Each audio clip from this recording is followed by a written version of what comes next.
एक पुष्प होता है पारिजात का पुष्प, देखा है आप लोगों ने? पारिजात का पुष्प, उस पुष्प को तोड़ा नहीं जाता, तोड़कर अगर भगवान को चढ़ाया जाता है तो पारिजात का पुष्प फलित नहीं होता, दुख देता है। वो पुष्प का नियम है बाबा जी, वो पारिजात का पुष्प जमीन पे गिरे और उसको उठाया जाए, बिना धोए शिव जी को चढ़ाया जाए तो अनेक फल प्रदान कर देता है।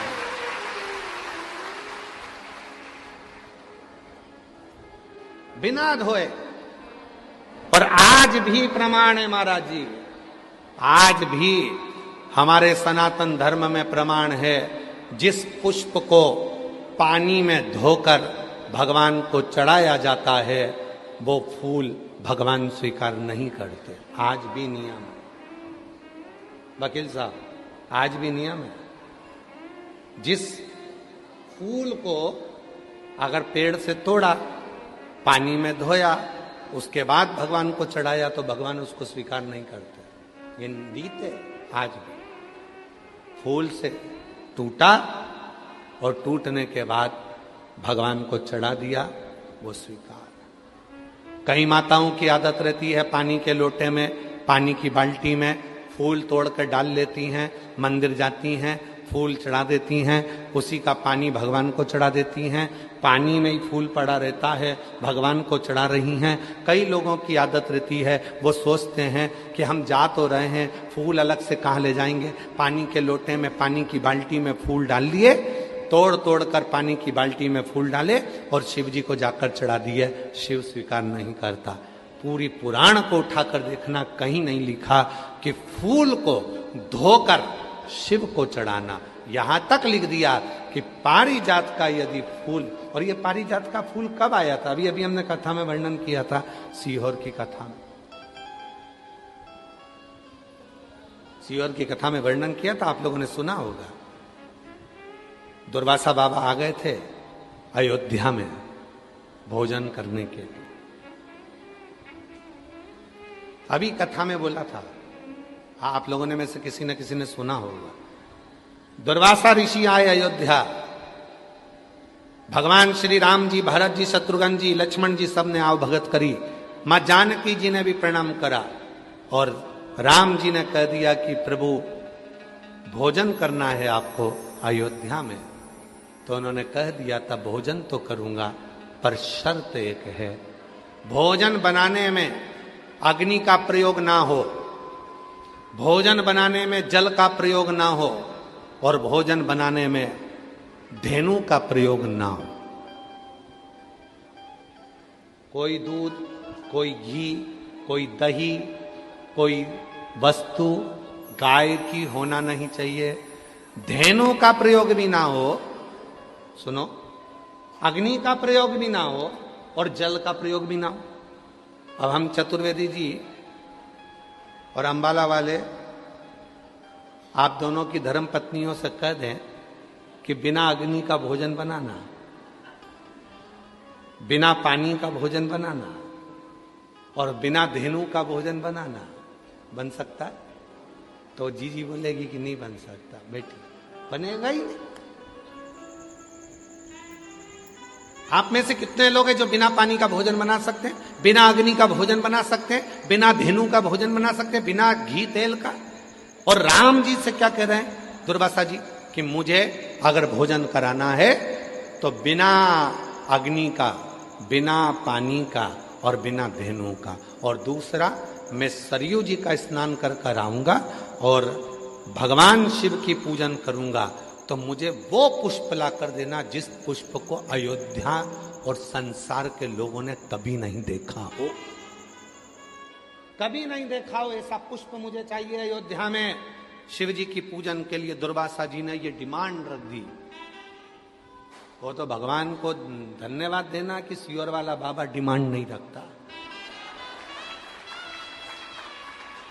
दुर्वासा जी ने डिमांड रखी कि अग्नि में बना हुआ भोजन नहीं चाहिए, पानी से बना हुआ भोजन नहीं चाहिए, धेनु से निर्मित भोजन नहीं चाहिए, और वो फूल शिव जी की पूजन में चाहिए जो पूरी दुनिया ने ना देखा हो, पृथ्वी पर किसी ने नहीं देखा हो, वो फूल चाहिए, वो पुष्प।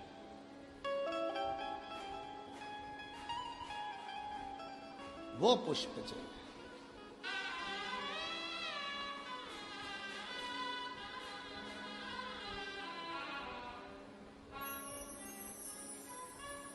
बहुत अच्छा है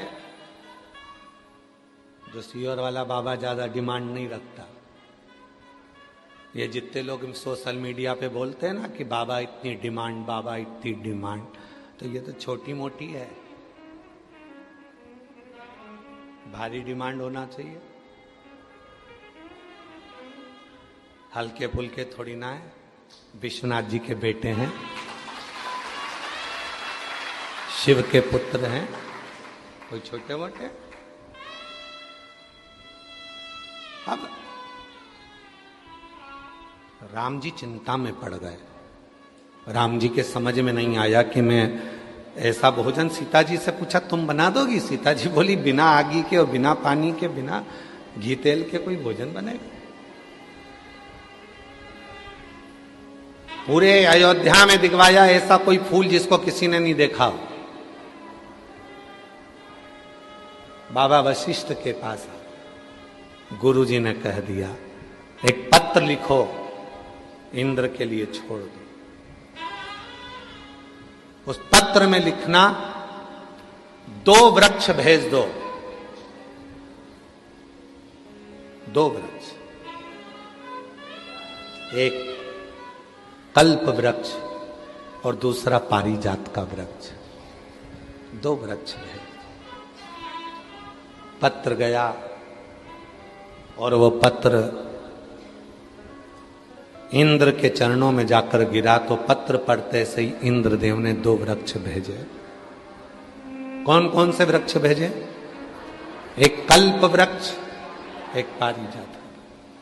कल्प वृक्ष इसलिए भेजा गया कि राम जी ने हाथ जोड़े कल्प वृक्ष के और कहा कि भोजन दे दो। कल्प वृक्ष से जो मांगो वो मिल जाता है।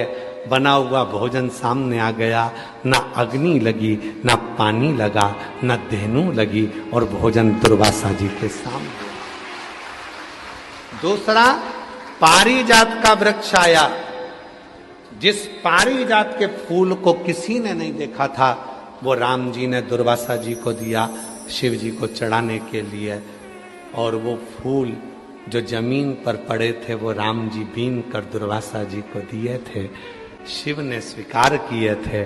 शंकर भगवान उसी क्षण राम जी की साक्षी में कहते हैं सुनो राघव, आज भूमि पर पड़ा हुआ ये पुष्प तुम्हारे हाथ का स्पर्श पाकर मेरे पास आया है।